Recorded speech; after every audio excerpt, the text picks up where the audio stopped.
when I read, I like to set up everything. So what's going on in like 22, 23? He's talking to, Matthew 24. yeah, we're in 24. But what he's doing it's just one continuous story. What he's doing in those other chapters is he's talking to the Jewish people, and he keeps giving them stories. And in chapter 23, he cries out for him. He does what they call the 7 woes. Woe to you, scribes and Pharisees, hypocrites! You heard these where he calls them whitewashed tombs, dead bones. How you strain a gnat but swallow a camel.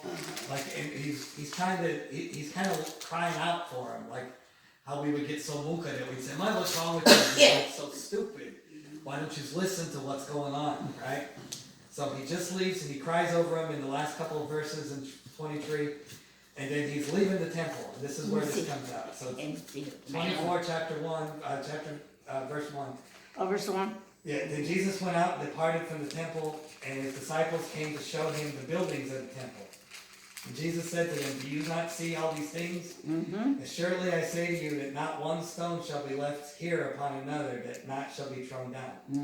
Okay, so what happened is in 70 AD, which is Jesus died in 33, 34 AD is what they figure. In 70 AD, they got overthrown by a guy named Titus, and Jerusalem got destroyed. Okay. Well, they caught the temple on fire, and all the roof and everything inside the house was gold. So as it was burning, all the gold melted, and it literally went in between the bricks, like how the stuff went. So when people tore the temple down to get the gold, they literally took each stone apart. This is history, and they took each stone apart to get the gold out of each one of the cracks and stuff. So this is a prophecy that really did happen. This is not end time prophecy. And so you gotta understand when you talk about end time prophecies and prophecies in general, that sometimes stuff happens and then it happens again. Is that clear? Yeah. Amen. Right. So sometimes you'll see stuff that happened, but it's not to say that when the enemy comes, when the Antichrist comes, it's not going to happen again. Okay. So, verse 3. Now, as he sat on the Mount of Olives, the disciples came to him privately, and they said, "Tell us, where will these things be? And what will be the sign of your coming and at the end of the age?" Bible's too big, see. And Jesus answered and said to them, "Take heed that nobody deceives you. For many will come in my name, saying, 'I am the Christ,' and will deceive many. And you will hear wars and rumors of wars, and see that you are not troubled. For all of these things must come to pass, but the end is not yet. For nation will rise against nation, and kingdom against kingdom, and there will be famines, and pestilence, and earthquakes in various places. All these things are the beginnings of sorrows." Okay, in verse 8, I believe that's where we are right now. I got all this underlined, guys. Is it? Yeah, it's called the burnt pain. It's all underlined, Michelle. translations First time say I'm burnt having pain. this Bible in my hands. And, we already saw Thank you, people my Lord. wanting to be Thank you, Jesus. Jesus. We saw famines, pestilences. It's going to be Yes, worse. my God. And just like a burnt pain, I never had a child, but Michelle and Joanne, we was talking about this over FaceTime. And, once it gets started, you can't stop it, right? And the pains get worse and worse as it goes on. So right now, and this ain't in fear. We got to remember, we know who's in control of everything. But it's only going to get worse from here. This is going to be easy, by some measures. As the world gets worse and worse, and Jesus gets closer and closer to coming, it's only going to get worse. Okay, so if you think this is bad, we ain't seen nothing yet, like Pastor Dan said. But I don't believe we're going to see all that. I'm going to show you tonight. Okay, where we're He's supposed to come and collect us so we don't see nothing next. Exactly. Right? All right. So verse 9. Then they will deliver you up to the tribulation, and kill you, and you will be hated by all nations for my name's sake. And then many will be offended and betray one another and will hate one another. Then many false prophets will rise up and deceive many, and because lawlessness will abound, the love of many will grow cold. But he who endures to the end shall be saved. And this gospel of this kingdom will be preached in all the world as a witness to the nations, and then the end will come. All right, so this gives you a picture of what it's going to look like when the end comes. Now, it doesn't mean the end's coming. Remember, he said back over here in verse 6 that you're going to see all this stuff, but the end is not yet. Okay, so we know it ain't coming yet, but it's real close. Okay, and look at verse 12. It says, "Lawlessness will abound, and the love of many will grow cold. Now, this is an interesting verse because we always get it, I always got it as, oh, the love of God. Well, everybody's gonna get like, the love of God will get cold, like nobody will care what God's doing. But it says the love of many will go cold, which in other words, nobody's gonna have no love for each other. It's just gonna be about me. And selfish, and you know, in what is it, Timothy, where it says men will be lovers of themselves rather than lovers of God. So this is kind of what we're seeing right now. We see that in the world, the way people are. Alright, so verse 15. Therefore, when you see the abomination of desolation spoken of by Daniel the prophet, standing in the holy place, whoever reads this, let him understand. Then those who are in Judea flee into the mountains. Let him who is on the housetops not go down to take anything out of his house. And let him who is in the field not go back to get his clothes. But woe to those who are pregnant and those who are nursing babies in those days. And pray that your flight may not be in the winter on the Sabbath. Alright, so I'm going to stop here for a second. Okay, so let's talk about this for a second. So, in some Bible translations, number 15, the abomination of desolation, it says it differently. Alright, so what is this? Okay, this is in the scripture. You got to put it all together. It talks about this in Daniel chapter 9. When the enemy, when the Antichrist gets raised up, and he's going to come into the temple. So what we're going to do from here, let's go to, hold your finger there, and we're going to go to Revelation chapter 4. Revelation? Yeah, Revelation chapter 4. 'Cause you gotta, It's the last book. Hold on. Telling her it's the last book. Okay, babe. Put Please your have pen- patience with me, okay? Put your pen or something there so you don't lose it. And then we'll go to Revelation chapter 4. Wait, put the thing here. And this is why I So we believe, don't lose I'm going to this. show you some scripture, why I believe and why most of the world believes that we're going to have a pre-tribulation rapture. I believe that. I believe that too. All the way. I just hope God believes it. I hope God's a believer of the pre-trib. I think he is. I think he is too. Yeah. I'm comfortable knowing, believing that he is. Well, I can show you, we're going to look at scripture and we're going to see why. One, we're going to debunk some stuff tonight. The throne in heaven, right? Yeah, throne in heaven. Okay. Yeah. Now, the book of Revelation is weird. Remember when we studied it all, right, Pastor Dan? So a lot of the stuff is layered. A lot of stuff happens and then don't happen. Not all at once, but we believe the first part of Revelation is what you call chronological. It means it's happening in order. In order, Okay. So in Revelation chapter 1, John sees Jesus as a vision from heaven, the man from heaven with the hair and the gold, the bronze feet, and the whole nine yards, right? And then the next thing he preaches about is the churches, right? And he preaches to the churches and he gives them one final warning. This is what you need to straighten out.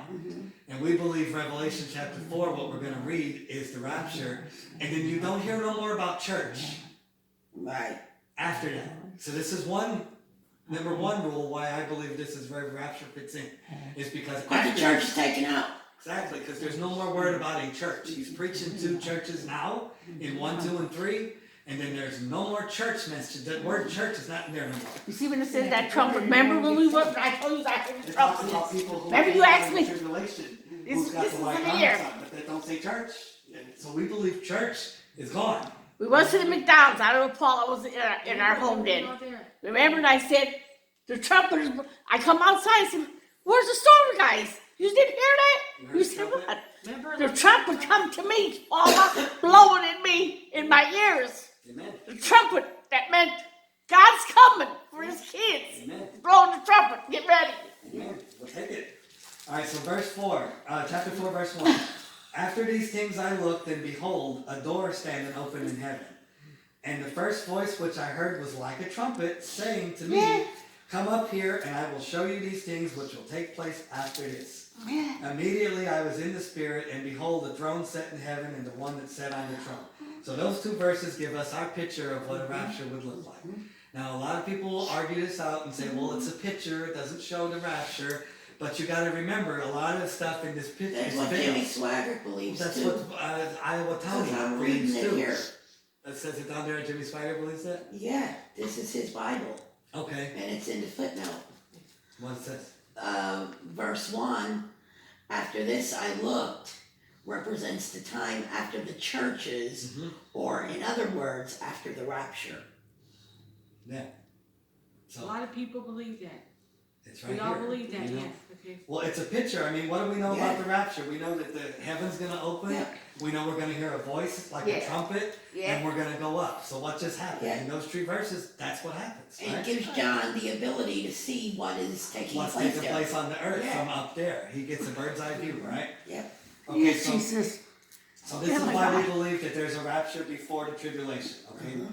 Now I want you to see some stuff, okay? So let's go down a little ways, because we don't need to explain about the thrones. Right. Don't just have to explain about that. Let's go to chapter 5, okay? Yeah. Chapter 5. Let's skip it into chapter 5. I'm gonna just kind of touch on it in a minute. Are you doing from the start? Yeah, verse 1. Okay. And then I saw in the right hand of him who sat on the throne a scroll written inside and on the back, sealed with 7 seals. And I saw a strong angel proclaiming with a loud voice, who was worthy to open the scroll and to loosen its seals?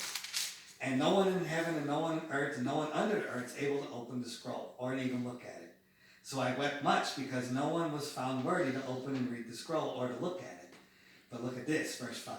But one of the elders said, do not weep. Behold, the Lion of the tribe of Judah, the root of David, has prevailed to open the scroll and to loose its 7 seals. And I looked, and behold, in the midst of the throne, and the 4 living creatures, and in the midst of the elders stood a lamb, as though it had just been slain, having 7 horns and 7 eyes, which are the 7 spirits of God, sent down into all the earth. And then he came and took the scroll out of the right hand of him who sat on the throne.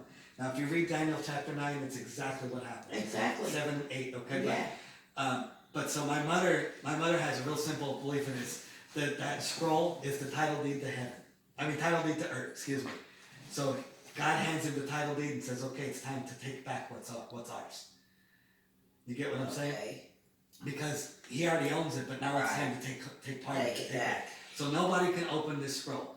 And so you have to remember, as we read this, what we're going on from here, that God is in control of all this. Yeah, he is in control. He's in control. So a lot of people don't read Revelation because they're scared. Oh, we don't want to know You know, about the Eric, end. not taking your word, Mom. When I first was a Christian, I said, oh, I don't want to part of Revelation. Yeah. But as the years went by with me and the Lord, Yeah, I like to read Revelation. yeah. Well, we ain't gonna be here, so don't. I we're know. out of there in chapter But you know what I liked about the That's poem? what I see. I read about all the stones, different color stones. Yeah. You understand? You know, Jerusalem. Yeah. Jerusalem. And his crown, when you do a good deed for him, you're going to get a crown put on your head. That's right. And that's what we're gonna cast out. Uh-huh. Streets paved of gold, all that. Yep. Because we don't want the crown, we want him. Yeah, exactly. What Well, the can- crown is him, babe. So as we read chapter 6, we're gonna skip to chapter 6 now.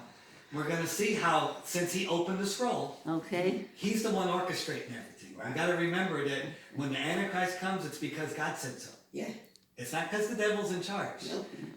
That's what we have to understand when we talk about end times. We have to remember that that's the whole point of it, is that God's still in control and he's just doing what he needs to do. Okay, so the devil's not in control ever. Okay, so verse let's see where we go. Let's do verse 1, 6:1. Now I saw when the Lamb opened up one of the seals, and I heard one of the 4 living creatures saying with a loud voice like thunder, "Come and see." And I looked, and behold, a white horse. He who sat on it had a bow, and a crown was given to him, and he went out conquering and to conquer. All right, so this is the 4 horsemen deal, right? The first horse is the Antichrist, okay? So let's just look at some things here. The white horse, who else is on a white horse that we know of? Jesus. All right, Jesus so he's on a gonna white look horse. like Jesus, right? So he's going to be a guy that's not Jesus. With his but hair he's all gonna- white and his eyes red as fire. But yeah, but he don't show all that. It No. just says he's gonna have a white horse. So that means that people's gonna see him as purity or something good, right? And it says he's got a bow, but he don't have no arrows. It's the Antichrist, we're This is talking the about. Antichrist. So he's gonna come in peace.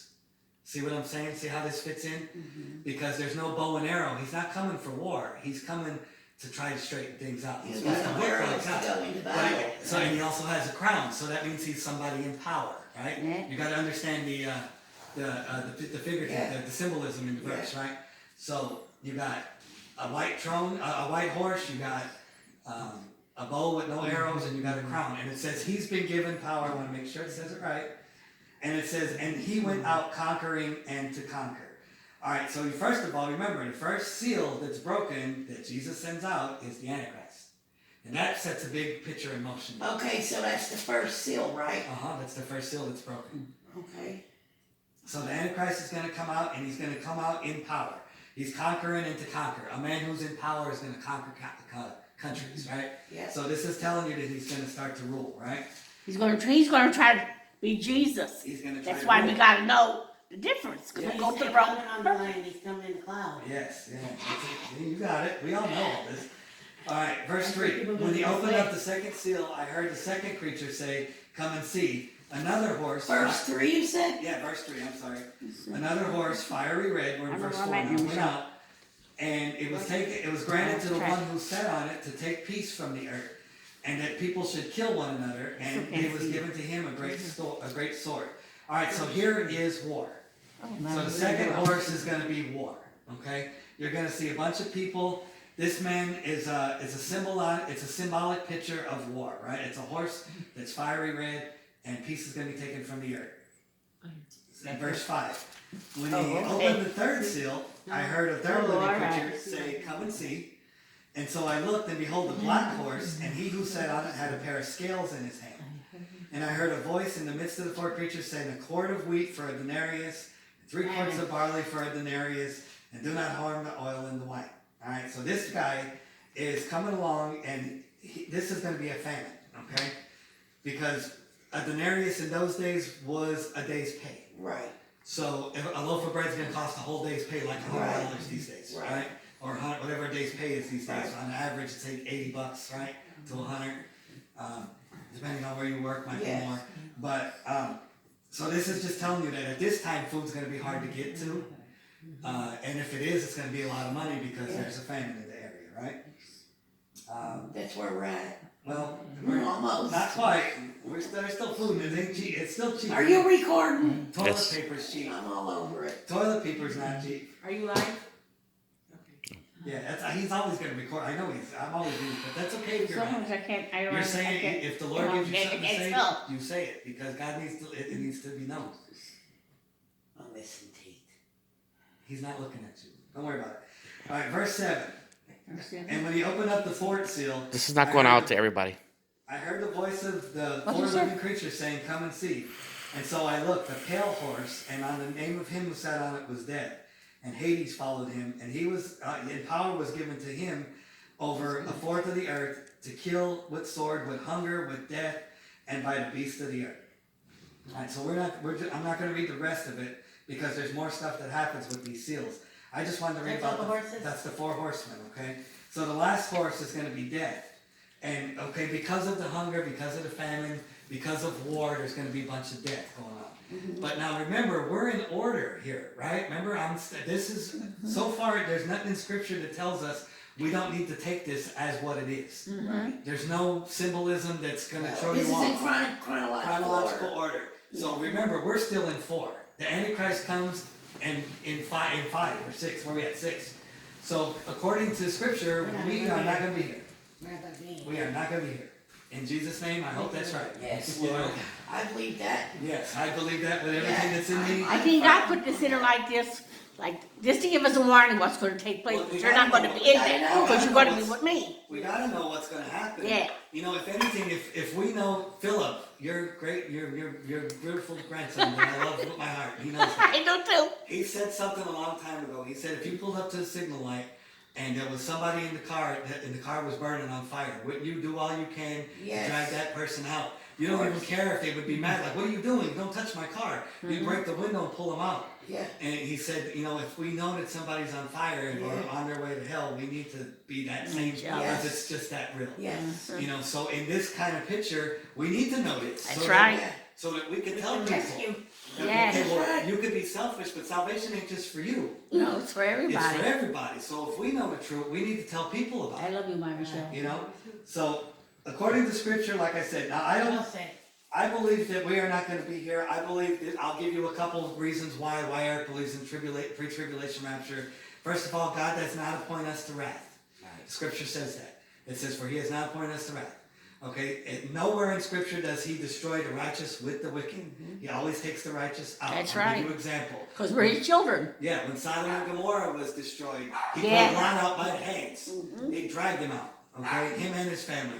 And he did it because of Abraham and the covenant that he had with Abraham.